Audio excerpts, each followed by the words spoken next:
Hi, I'm Todd Rowland, and I want to give you some reasons why First Peter has how it can influence my spiritual life.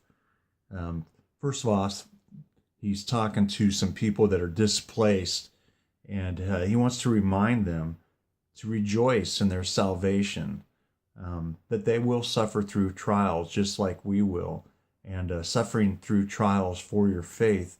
Um, it can bring praise, glory, and honor to Jesus when we go through these trials. And he says in chapter 1, verse 8, without seeing him, we love him. And though we do not see him, we believe in him. Which reminds me of one of my favorite verses, 2 Corinthians 5:7, which says, we walk by faith and not by sight.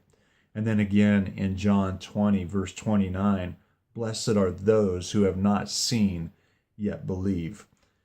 Peter goes on to give these instructions to those who are in exile on how to live throughout their time in exile. In verse 23, he says, you have been born anew, not of perishable seed, but of imperishable through the living and abiding word of God. And that's something we always need to remember, that we stand on the word of God no matter what trials we go through. And that's something I can take away from First Peter.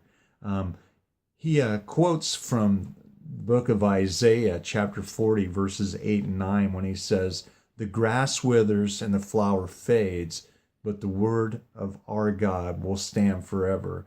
And I love this verse because I actually wrote a song a couple years ago with that verse as one of the verses. And so that always will mean something to me. And I guess I didn't realize that Peter also quoted that verse until I went back and read that this week. So that means a lot to me, and I will take something from that as well.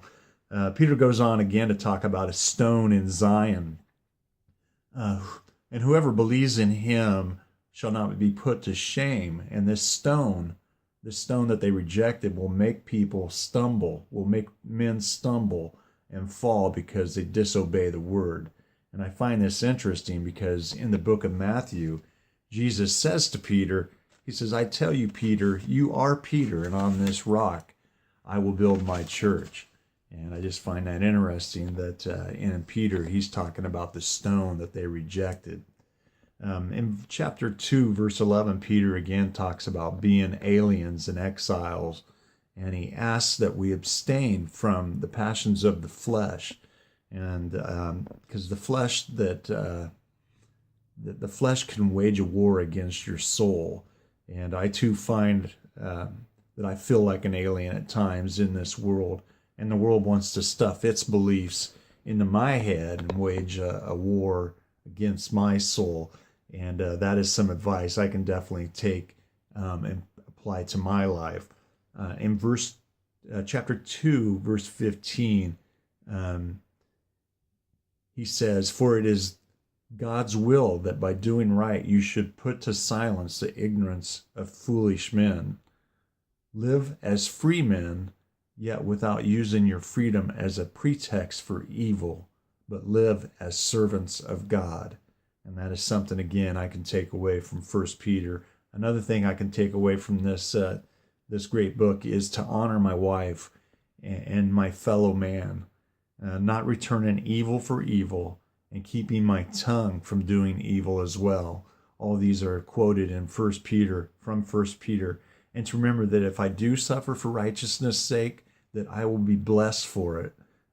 It is better to suffer for doing right, if that should be God's will, than for doing wrong. So no matter where I'm at, I need to live according to the Spirit and not the flesh. Again, my name's Todd Rowland, and those are the takeaways I got from First Peter. Thank you.